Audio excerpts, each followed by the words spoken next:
सिंध जी साहिली पटीअ ॾांहुं तेज़ीअ सां वधंदड़ सामुंडी तूफ़ान बिपरजॉय सिंध जे साहिल खां परे थियण लॻो।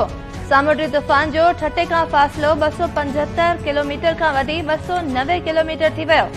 सामुंडी तूफ़ान कराची खां 340 किलोमीटर खां वधी 355 किलोमीटर थी वियो। तूफ़ान जी चौधारी 160 खां 170 किलोमीटर फ़ी कलाक जी रफ़्तार सां हवाऊं घुली रहियूं आहिनि। वीरूं 30 फुटनि ताईं पहुची वियूं। मौसमियात खाते चयो आहे त सामुंडी तूफ़ान सुभाणे मंझंदि 2 वॻे या शाम धारे केटी बंदर भरिसां गुज़रंदड़ बाद भारतीय रियासत गुजरात जो रुख़ कंदो। तूफ़ान सबबि केटी बंदर ते 8 खां 12 फुटनि ताईं सामुंडी लहरूं बुलंद थी सघनि थियूं।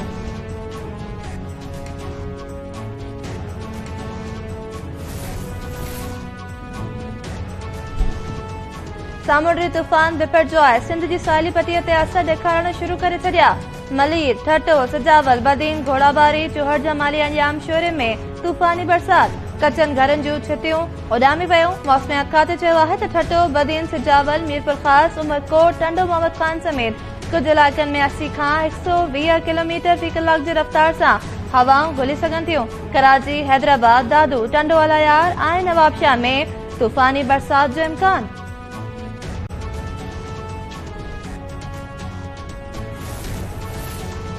सामुंडी तूफ़ान सबब ठटे जी साहिली शहर केटी बंदर, खारो छाण, शाह बंदर, घोड़ाबारी, सिजावल, चुहड़ जमाली, जाती ऐं बदीन जी साहिली पटीअ मां माण्हुनि जी महफ़ूज़ मागनि ॾांहुं लॾ पलाण जारी।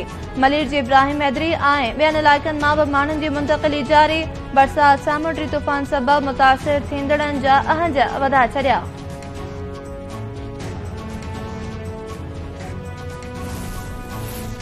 ठटो, सिजावल ऐं बदीन ज़िलनि मां 64,000 खां वधीक माण्हुनि खे महफ़ूज़ हंधनि ॾांहुं मुंतक़िल कयो वियो आहे।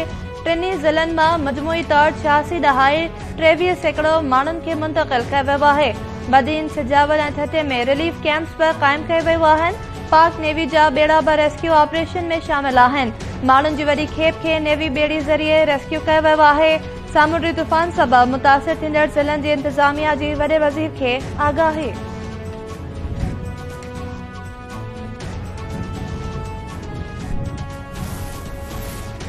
बलूचिस्तान जी सामुंडी पटीअ वारनि इलाइक़नि में बि सामुंडी तूफ़ान बिपरजॉय जा असर पवण शुरू थी विया। समुंड जूं वीरूं 10 खां 15 फुटनि ताईं बुलंद थी वियूं। कुंड मलीर शहर जे मेन मार्केट में बि सामुंडी वीरनि जी वड़ चढ़ी वई। ओरमाड़ा ऐं गडाणी में बि सामुंडी वीरनि जो पाणी घरनि में दाख़िल। रवासियुनि पारां पंहिंजी मदद पाण तहत लॾ पलाण जारी।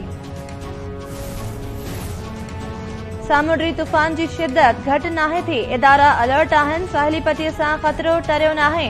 वफ़ाक़ी वज़ीर शेरी रहमान चयो आहे त लॾ पलाण करण खां माण्हू घबराए रहिया आहिनि। इंतिज़ामिया खेनि सम्झाए महफ़ूज़ मागनि ॾांहुं मुंतक़िल करे रही आहे। NDMA चेयरमैन चयो आहे त तूफ़ान सबबि कराची में अर्बन फ्लडिंग जो ख़तरो मौजूदु आहे।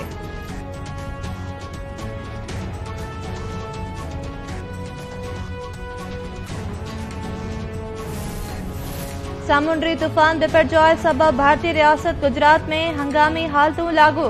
रियासत में 69 ट्रेननि खे रोकियो वियो। 33 ट्रेननि जा रूट तब्दील। मुंबई में समुंड में 4 सबब रहवासियुनि खे अलर्ट कयो वियो। भारतीय इख़्तियारनि चयो आहे त सामुंडी तूफ़ान जी निगरानी कई पई वञे।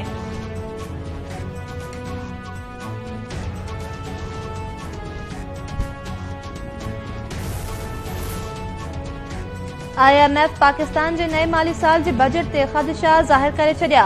पेट्रोल लेवी में 10 रुपया वाध करण जो मुतालबो बि करे छॾियो। नाणे वारी वज़ारत सेनेट कमेटी खे आगाही ॾिनी। मुमलिकती वज़ीर आयशा गौस पाशा चयो आहे त IMF बजट में ख़र्चनि ऐं टैक्स ते ॻणती ज़ाहिर कई आहे।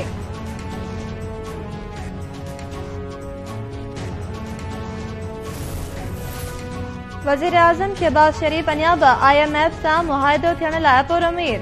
शहबाज शरीफ़ चयो आहे त IMF जा समूरा शर्त पूरा करे छॾिया आहिनि। गुज़िरियल हुकूमत समूरा तरक़ियाती कम बंदि करे छॾिया हुआ। गुज़िरियल हुकूमत जा बंदि कयल मनसूबा अॼु मुकमल कया विया आहिनि। 9 मई वारे वाक़े पाकिस्तानियुनि जो कंधु शर्म सां झुकाए छॾियो आहे। शहीदनि पंहिंजे बचनि खे यतीम कयो पर लखें ॿारनि खे यतीम थियण खां बचायो वियो। गुज़िरियल 5 सालनि दौरान मुल्क जी मईशत जो बेड़ो ग़रक़ कयो वियो।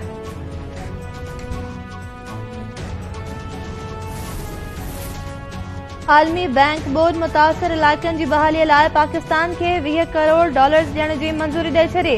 रक़म KPJ बोर्ड मुतासिरनि ते ख़र्च थींदी। आलमी बैंक चयो आहे त मंज़ूर थियल रक़म KPJ बहिराणे वारनि इलाइक़नि जी तामीर ऐं तरक़ीअ ते ख़र्च कई वेंदी।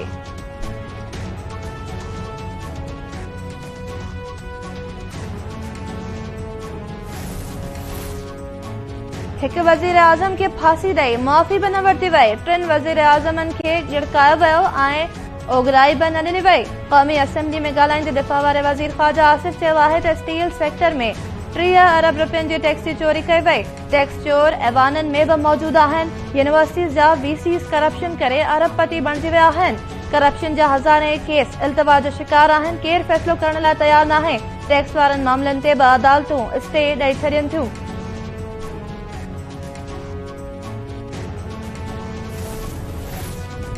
तव्हां पाण मुरादो इख़्तियारनि में सुप्रीम कोर्ट जा इख़्तियार महदूद करियो। असां भली कार चवंदासीं पर आइनी तरमीम थियण घुर्जे। रिव्यू एंड जजमेंट एक्ट ख़िलाफ़ दरख़्वास्तनि ते ॿुधणी दौरान सुप्रीम कोर्ट जे चीफ जस्टिस उमर अता बंदयाल जा रिमार्क्स।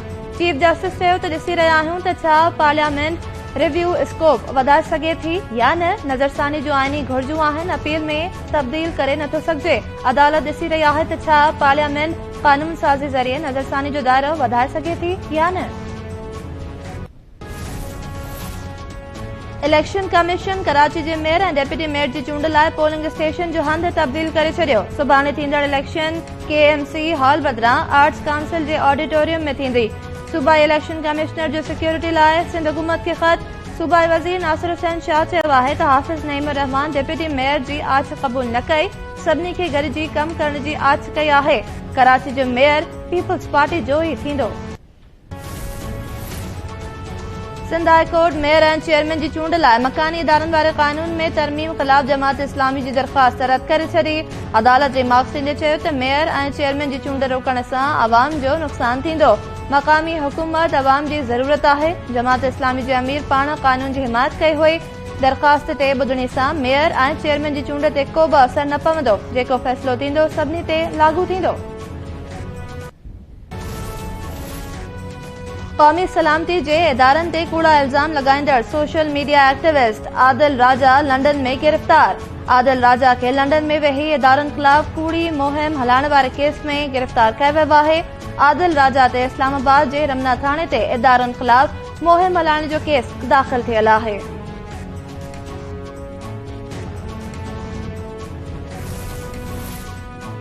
सामुंडी तूफ़ान सबब STS पारां समूरी सिंध में रिथियल टेस्ट मुल्तवी। तर्जुमान चयो आहे त 5 खां 15 ग्रेड जे नौकरियुनि लाइ हलंदड़ टेस्ट मुल्तवी कया विया आहिनि। नओं शेड्यूल बाद में जारी कयो वेंदो। गुज़िरियल ॾींहुं रुगो कराची डिवीज़न जी टेस्ट मुल्तवी कई वई हुई।